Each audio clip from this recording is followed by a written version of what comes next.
반갑습니다. 우리는 오늘 의견이 다른 사람들 사이의 갈등을 극복하고 함께 잘 살아갈 수 있는 방법을 모색하고 있습니다. 어떻게 하면 우리가 서로에 대한 이해의 폭을 넓혀서 공감 소통의 길로 들어설 수 있을지 한번 살펴보겠습니다. 최근 미디어의 발전으로 우리는 점점 더 비대면 커뮤니케이션을 많이 하게 됩니다. 특히 타인의 의견을 접하는 창구로 사람의 얼굴이나 목소리를 직접 대하기보다 컴퓨터나 휴대폰의 화면을 통해 더 자주 만납니다. 자기중심적인 착각을 잘 하는 우리 인간은 이런 미디어로 인해 타인의 의견에 대한 올바른 인식에서 더욱 멀어집니다. 잠깐 이 표를 보시면 마주보고 이야기하는 상황에서 상대방의 의견을 인식할 때도 기본적으로 자신에게 유리하게 해석하는 경향이 나타나지만 미디어에서는 이것이 더 단순화되면서 심화됩니다. 또한 미디어에 보이는 의견은 우리 사회를 구성하고 있는 모든 사람들이 1인 1보이스로 나오지 않습니다. 특정인의 목소리가 더 크게, 더 자주 들리고 어떤 목소리는 아예 들리지 않습니다. 의견이 표현되는 부분을 보아도 대면 상황에서는 얼굴 표정이나 미소와 같은 비언어적 단서들을 통해 분위기가 완화되기도 하고 상대 이야기를 들으면서 동시에 잘 듣고 있다는 피드백을 줄 수 있지만 비대면 미디어 상황에서는 의견만 보이기 때문에 표현이 더 과격해지거나 때로는 상대를 배려하지 않는 피드백이 더 거칠게 표현될 수 있습니다. 저희 연구팀은 이 표에서 비대면 의견 인식 상황과 대면 의견 표현 부분에 해당하는 실험을 진행했습니다. 첫 번째 실험은 우리가 의견만 보았을 때 나타날 수 있는 추측에는 우리의 편견이 생각보다 많이 개입될 수 있다는 점을 확인하기 위한 것이었습니다. 구체적으로 저희 연구진은 실험 참여자들에게 비대면 상황에서 타인의 의견을 접하고 그 의견이 누구의 것이라고 생각하는지 맞춰보도록 했습니다. 준비한 영상을 보시죠. 20대에서 60대까지 나이도, 성별도, 직업도, 정치 성향도 모두 다른 12분이 모여 있는데요. 제시된 의견을 읽고 누구의 의견인지 맞춰보는 시간을 가져보도록 하겠습니다.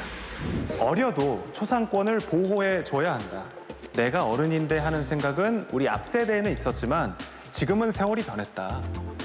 우리 때는 토요일 오후 5시 반에 퇴근했다. 일이 많으면 일요일도 무보수로 출근했다. 이런 소신들이 있기에 대한민국의 경제 선진화에 일임했다고 자부한다. 그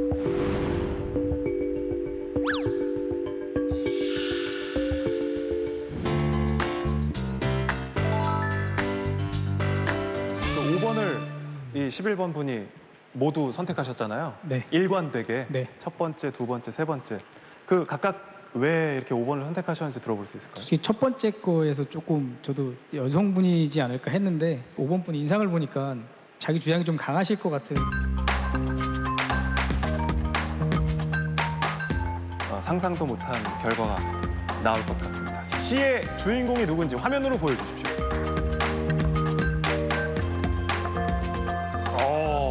8번 분이셨어요. 네. 8번 분이 단 한 차례도 지목을 받지 않았습니다. 아까 어떤 분들이 얘기를 했지만 연령대가 이제 나이가 좀 있어 보인다. 젊었을 때서부터 많은 일을 해서 장시간 일을 했기 때문에 그런 걸 많이 느꼈을 것이다 라고 했지만 편견을 갖고 볼 필요가 없어요. 그런데 사람들은 나를 그렇게 본 거지. 네, 여기서 알 수 있듯이 우리 대부분은 편견에서 자유롭지 않기 때문에 의견만 보고 누구의 것인지 알기는 매우 어렵습니다. 그런데 온라인에서는 누가 썼는지 알 수 없는 의견들이 무수히 떠돌아다니고 익명의 의견들에 근거한 극단화된 추론들도 상당히 많이 눈에 띕니다. 저희 연구팀의 두 번째 실험은 세대나 성별이 서로 다른 두 사람씩 12쌍이 의견이 갈리는 이슈에 대해 대면 토론을 진행하는 상황이었습니다. 12쌍 중 6쌍은 이슈 토론 전에 개인적인 이야기를 5분 정도 나눈 후에 토론을 시작하는 조건이었고, 다른 6쌍은 개인적인 이야기 없이 바로 이슈 토론으로 들어가는 조건이었습니다. 실험 영상 2개를 보시죠.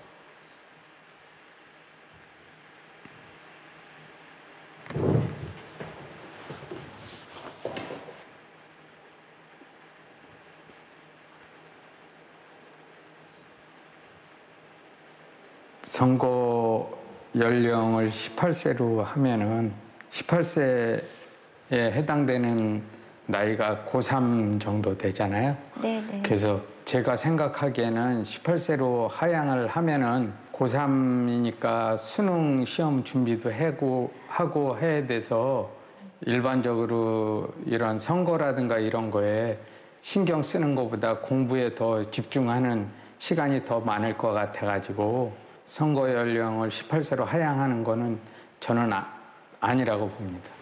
네, 저도 이제 아버지 세대나 이런 분들은 18세는 너무 생각하는 게 너무 아직은 네. 공부할 때고 그렇게 정치적으로까지 이렇게 하면 안 될 것 같고 공부에만 열중해야 되지 않을까. 저희 부모님 세대도 그렇고 또 연배가 좀 있은 분들은 그렇게 생각하시는데 저는 의외로 선거권이 있어도 괜찮을 것 같다는 생각을 하고 있어요.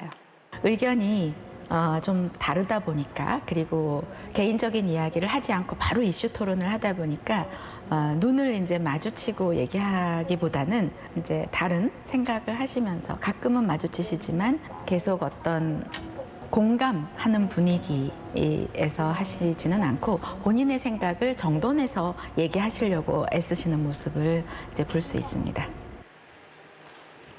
네, 여기서는 개인 대화 없이 바로 이슈 토론을 진행하다 보니 아무래도 좀 어색하고 긴장된 모습을 보입니다. 이번에는 개인적인 이야기를 나눈 이후에 이슈 토론을 시작한 팀의 모습을 보시겠습니다. 안녕하세요.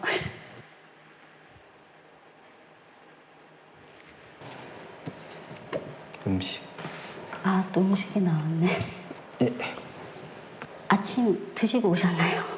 예, 아침은 네, 꾸준히 먹는 것 같아요. 아, 그래요? 평소에 어렸을 때부터 먹는 버릇이 들었다 보니까 아, 맞아요. 습관이 예, 되게 중요한 것 같아요.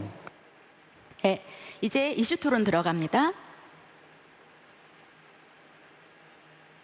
은퇴하고 나서 뭐 하는 것도 없이 그냥 건강한데 그냥 배회하는 사람들도 많잖아요. 보면 그런 것들을 본다면 조금씩이라도 늘려가는 것들이 있으면 이렇게 풍조를 만든다면 더 이게 낫지 않을까라는 생각이 있거든요. 저 같은 경우에는. 실업 이게 청년들이 직장이 없는 사람들이 많잖아요. 네, 그렇죠. 근데 뭐 연장을 하게 되면 이제 그분들은 이제 쭉 다니시니까, 근데 그 젊은 사람들을 위해서 이제 조금 뭐 줄여서 네. 청년들을 위해서 이제 일자리를 조금 더 이제 해주면 더 좋지 않을까. 그렇다고 제가 생각하기에는 정년을 유지한다고 해서 청년 일자리 더 늘릴 것 같은 생각은 안 들거든요. 저는 그래도 65세까지 연장하는 게 낫지 않을까. 아, 그래요. 두 분이 의견이 다르지만 굉장히 편안한 분위기에서 말씀을 나누고 계시죠. 예. 그래서 이 면대면 소통이 어떤 의견이 다르더라도 소통 방식에 있어서 좀 완화된 이제 방식으로 소통을 할 수가 있고, 그러니까 그 결과로서 공유되는 부분은 더 많아질 수 있다. 네, 이 자리에 계시는 분들 모두 느끼셨겠지만 세대나 성별이 다르고 의견이 다르더라도 대면 상황에서 개인적인 이야기를 나눈 후에는 훨씬 더 자연스럽게 상대 의견을 경청하면서 이슈 토론을 잘 이어갑니다. 참여자들이 전문가가 아닌 우리 주변에서 오며 가며 쉽게 만나볼 수 있는 분들이었음에도 불구하고 다양한 이슈에 대해 다양한 근거에 기반을 둔 다양한 생각을 가지고 있고, 의견과 세대가 달라도 특히 개인적인 이야기를 나눈 후에 토론한 조건에서는 충분히 잘 이야기를 진행해 가면서 서로의 공감 영역을 넓혀가는 모습을 볼 수 있습니다.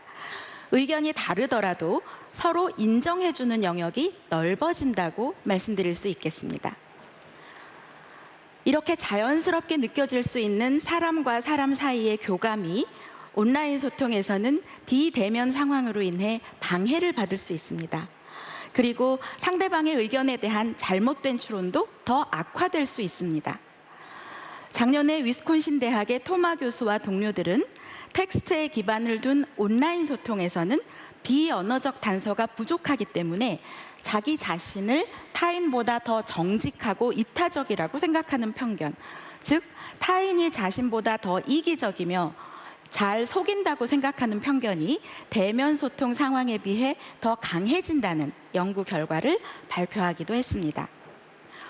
우리 인간의 소통을 도와주려고 발전시킨 미디어가 우리 인간의 공감 소통을 오히려 가로막고 있다면 뭔가 주객이 전도된 상황이 아닐까요?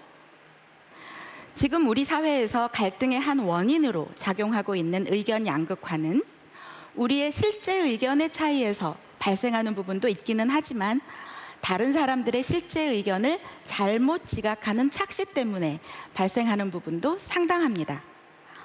사회심리학 연구에 따르면 미디어가 개입하지 않더라도 서로 의견이 같은 사람끼리 계속 이야기를 하다 보면 처음 가졌던 개개인의 생각들이 같은 방향으로 더 강해집니다.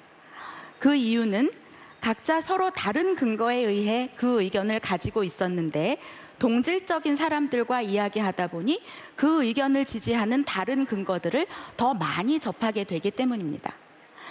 이것이 의견 극화에 관한 설득 주장 이론입니다.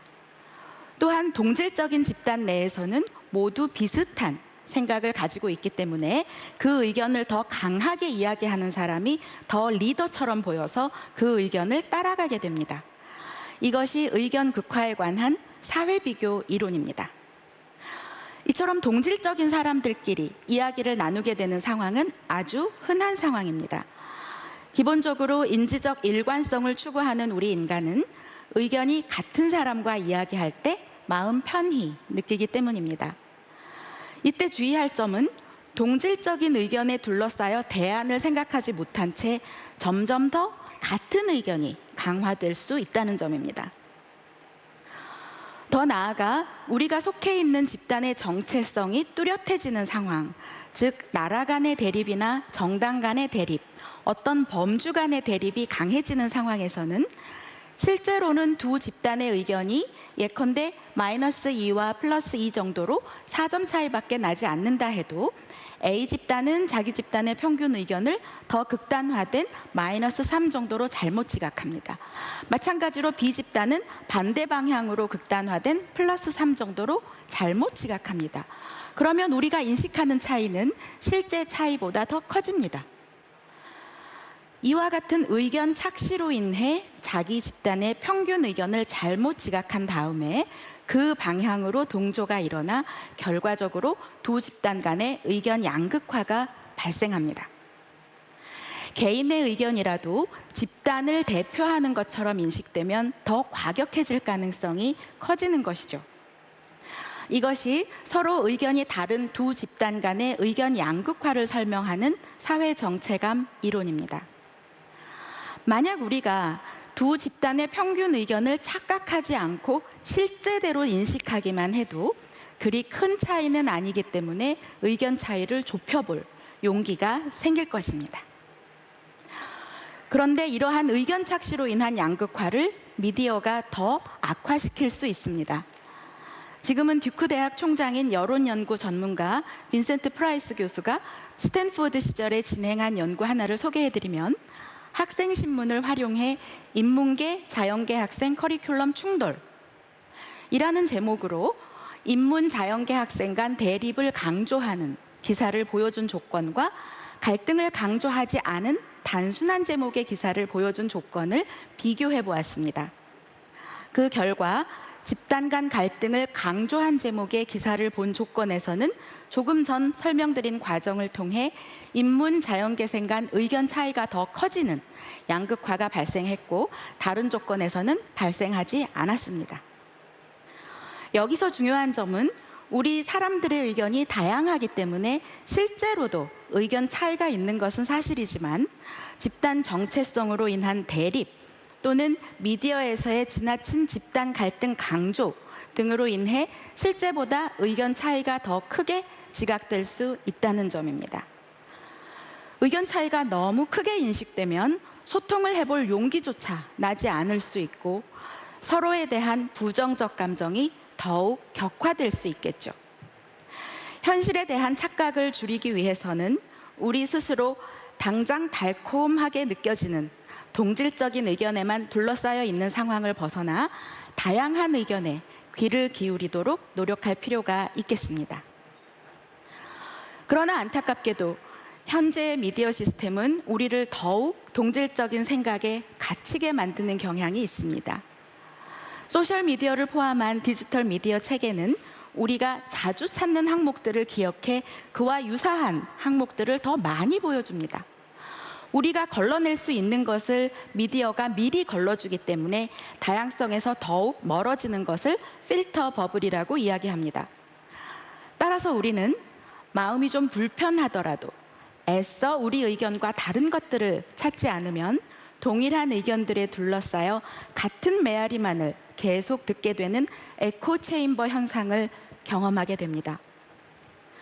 끝으로 한 가지 말씀드리고 싶은 것은 양극단의 의견들은 의견 강도가 강하기 때문에 미디어에 더 적극적으로 표현되고 따라서 실제 분포보다 더 과대평가될 수 있다는 점입니다. 반면에 정작 다양한 의견을 지닌 진지한 주시자로서 우리 사회의 다수를 차지하는 중도 의견은 미디어에 적극적으로 표현되지 않아 과소평가되기 쉽습니다. 합리적인 성찰에 따라 우리 사회가 올바른 방향으로 나아가기를 바라는 분들의 별처럼 다양하면서도 반짝이는 목소리들이 제 빛을 밝힐 수 있도록 주의를 기울일 필요가 있겠습니다. 결국 우리는 미디어가 보여주는 모습 속에 파묻혀 우리 주변 사람들의 의견을 잘못 지각하는 오류에서 벗어나 다양한 사람들을 직접 마주보며 이야기 나눌 수 있는 기회를 더욱 많이 만들어야 하겠습니다. 그렇게 할 때 비로소 의견 착시를 극복하고 진정한 공감 소통에 도달할 수 있을 것이라고 생각합니다. 대립을 악화시키지 않는 방식으로 진정한 속마음을 이야기하는 데 익숙해지는 것이 우리 사회가 화합을 향해 나아가는 지름길이 될 것입니다. 경청해 주셔서 감사합니다.